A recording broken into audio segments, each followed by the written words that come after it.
Bismillahirrahmanirrahim. Qala al-mu'allif rahimahullah wa nafa'ana bihi wa bi'ulumihi fid dharaini amin ya rabbal alamin. Al-khamisu Allah yastaksira minat ta'amil halali. Al-khamisu tawi kang nomor 5 iku Allah yastaksira yen ta ora ngekehake sapa shaim minat ta'ami saking panganan al-halali kang halal waqtal iftari ing dalem waktune buka bihaisu yamtaliu kelawan sekirane kebak apa jaufuhu wetenge shaim fama win wi'ain mongko ora ana utawi wadah iku abghadu luweh bendokake apa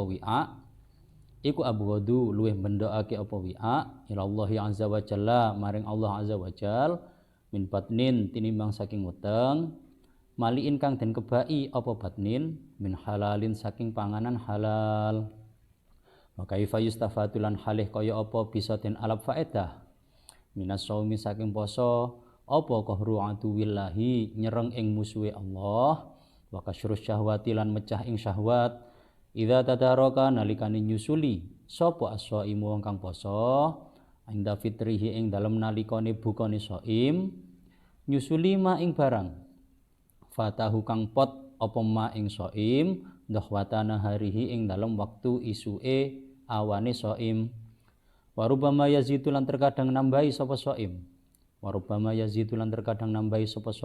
alaihi ing atase ma fi alwanit ta'ami ing dalem pira-pira wernane panganan hatta stamarot hingga tetep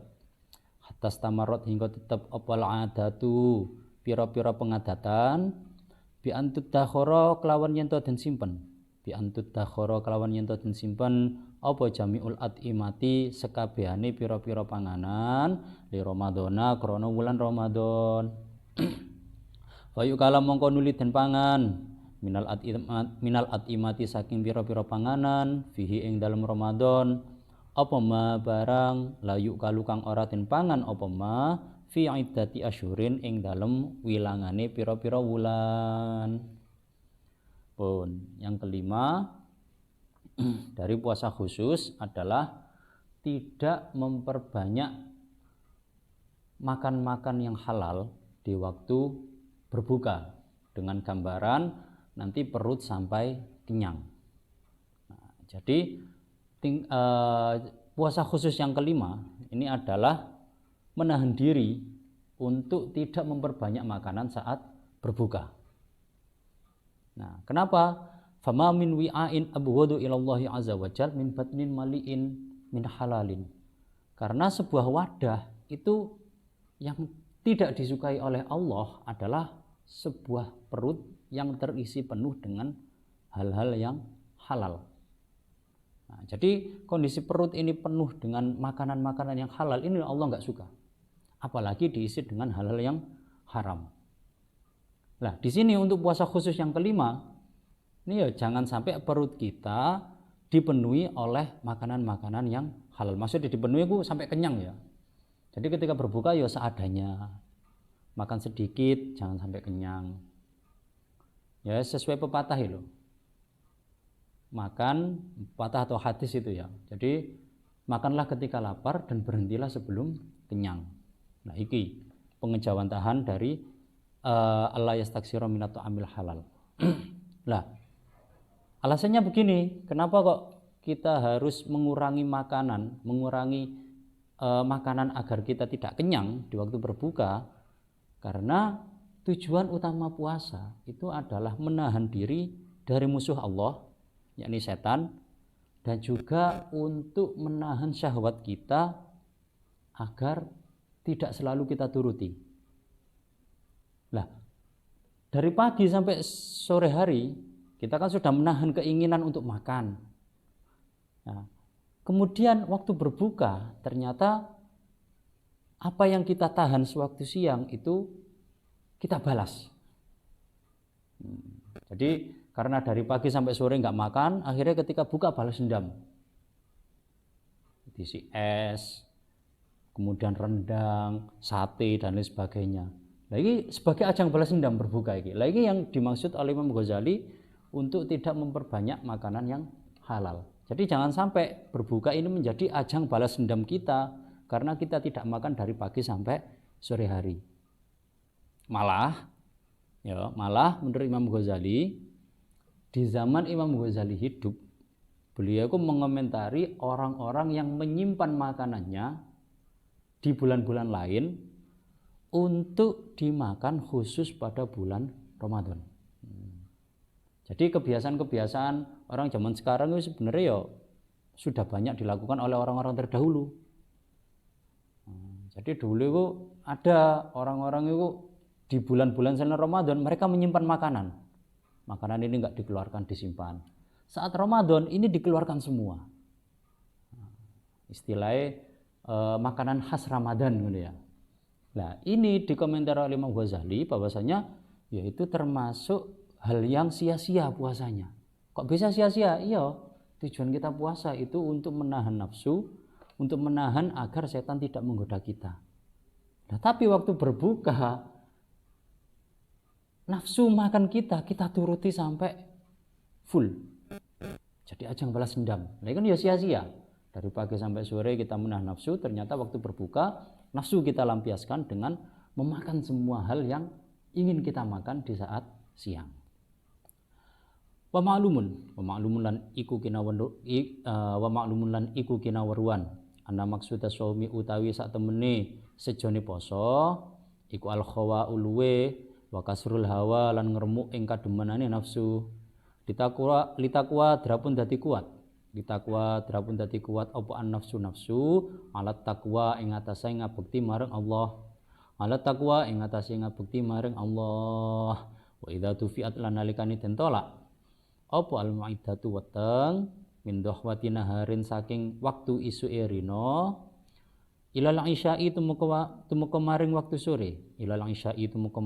sore hatta hajat hingga obah-obah apa syahwatuha kepinginane ma'iddah wa qawiyat lan kuat apa raubatuha demene ma'iddah sumaut imat nuli den wenehi panganan apa ma'iddah minal ladzati saking pira-pira panganan kang enak wa usbiat lan den warti apa ma'iddah ya zadat mongko tambah apa ladzatuha enake ma'iddah wa tadha'afat lan tikel-tikel apa kuwate ma'iddah wa ba'asalan dadi tangi minasyahawati saking pira-pira syahwat apa ma barang asaha kang menawa-menawa ma'iddah iku kanat ana apa ma iku raqidatan kang anteng lauturikat lamun den jarake apa ma'iddah ala adatiha ing atase pengadatane ma'iddah. Jadi telah diketahui bahwasanya tujuan dari puasa itu adalah al-khawa, lapar, dan juga memecah syahwat supaya nafsu ini mau untuk diajak melakukan kebaikan, melakukan ketaatan. Nah, jadi ketika perut ini mulai pagi hingga sore hari kita tahan sehingga keinginannya saat sore itu keinginannya sangat kuat. Dari pagi sampai sore nggak makan, kan lapar, sangat lapar. Nah, ini ketika sore karena keinginan perut untuk diisi ini sudah kuat. Nah, kemudian kok waktu berbuka kita beri makanan-makanan yang enak, kita beri makanan-makanan yang banyak sampai kenyang, maka ya tujuan awal untuk memecah syahwat itu menjadi tidak ada. Nah, ini padahal seumpama kok perut itu enggak terlalu dituruti, jadi buka ya sedikit saja, itu pasti dia akan terlatih untuk seperti itu, untuk selalu lapar. Nah, ketika lapar ini otomatis hawa nafsu atau syahwat ini nanti bisa tertahan dengan sendirinya. Faruhus saumi mongko utawi ruwe poso. Wasirruhu lan sirrine saum iku tad'iful quwa ngapesake ing kekuatan allati hiya kang utawi kuwa iku wasailu syaitani dadi pira-pira lantarane setan fil audi ing dalem bali ila syururi maring pira-pira penggawe Allah. Wala yahsulalan ora bakal hasil apa dzalika mungkon-mungkon tad'if illa bitaklili angin kelawan ngidikake panganan. Wa huwa utai taklil iku ayak kula yen to mangan sapa shaim uklatahu ing panganane shaim allati kana kang ana sapa shaim iku yakuluha mangan sapa shaim ing uklah kula lailatin ing dalem saben-saben wengi laulam yasum lamun ora poso sapa shaim fa amma idza jama'a mongko anapun nalikane ngumpulake sapa shaim fa amma idza jama'a mongko anapun nalikane ngumpulake sapa shaim ma ing barang kana kang ana sapa shaim iku yakulu mangan sapa shaim ing ma dohwatan ing dalem waktu isuk ngumpulake ilama maring barang kana kang ana sapa shaim iku yakulu mangan sapa shaim ing ma lailan ing dalem waktu wengi ya falam yantafi mongko ora ngalap manfaat sapa shaim bisaumihi kelawan posone shaim. Kenapa kita harus mengurangi makanan sehingga kita tidak kenyang saat berbuka? Karena spirit daripada puasa serta siri dari puasa itu adalah mengurangi kekuatan, melemahkan kekuatan tubuh.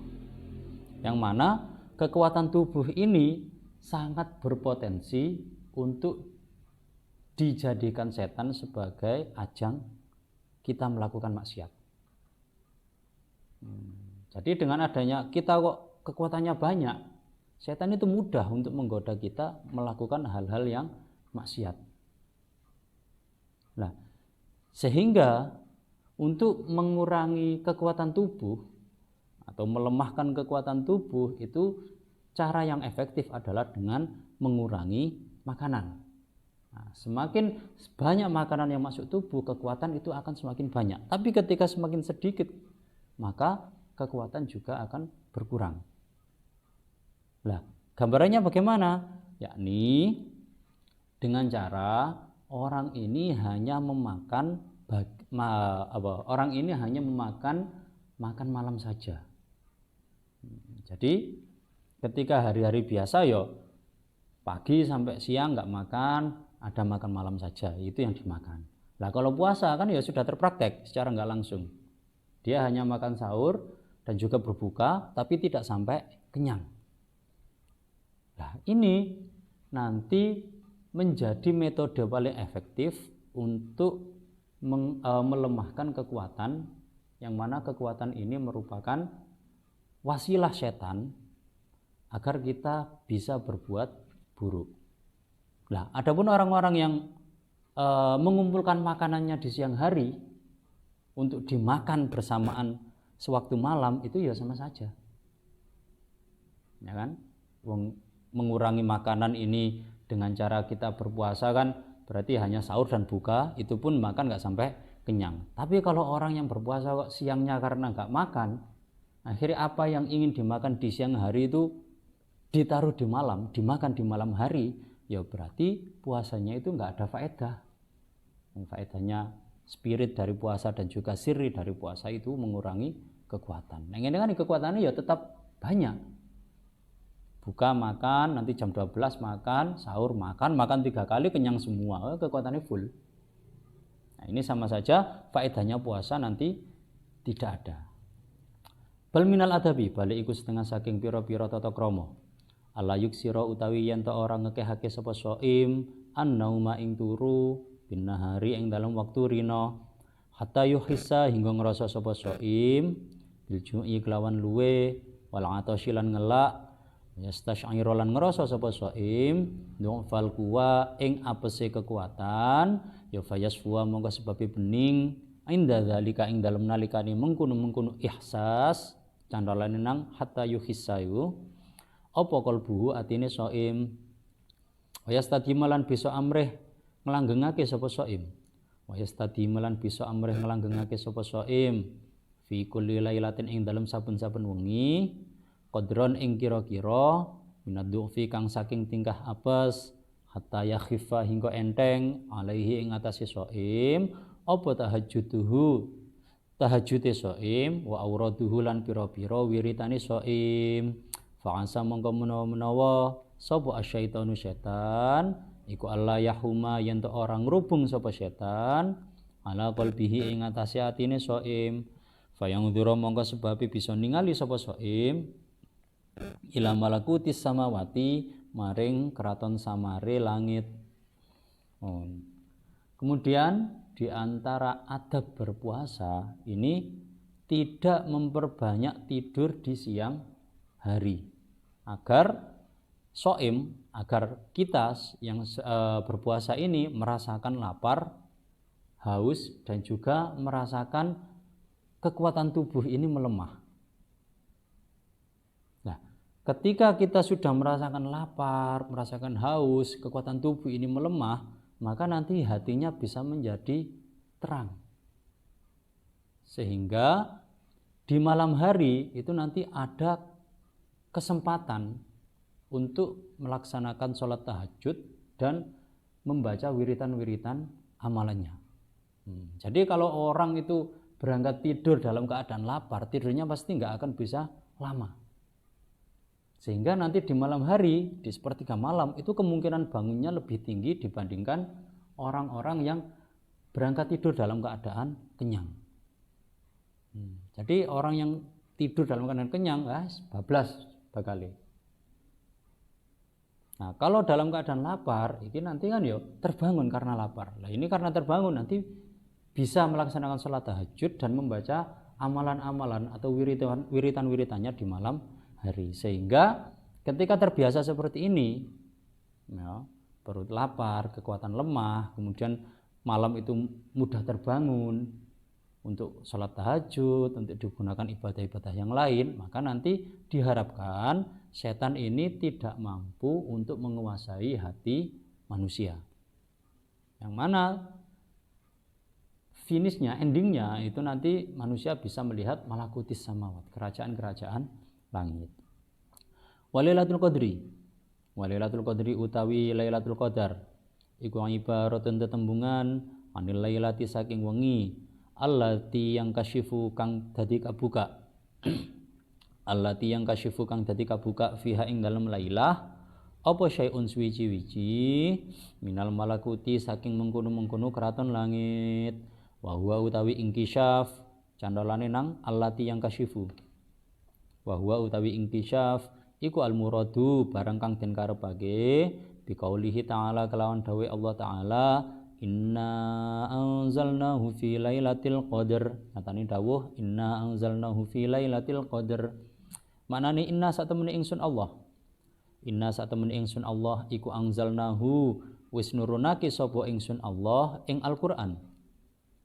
Iku anzalnahu wis nurunake sapa ingsun Allah ing Al-Qur'an fi lailatul qadri ing dalem lailatul qadar.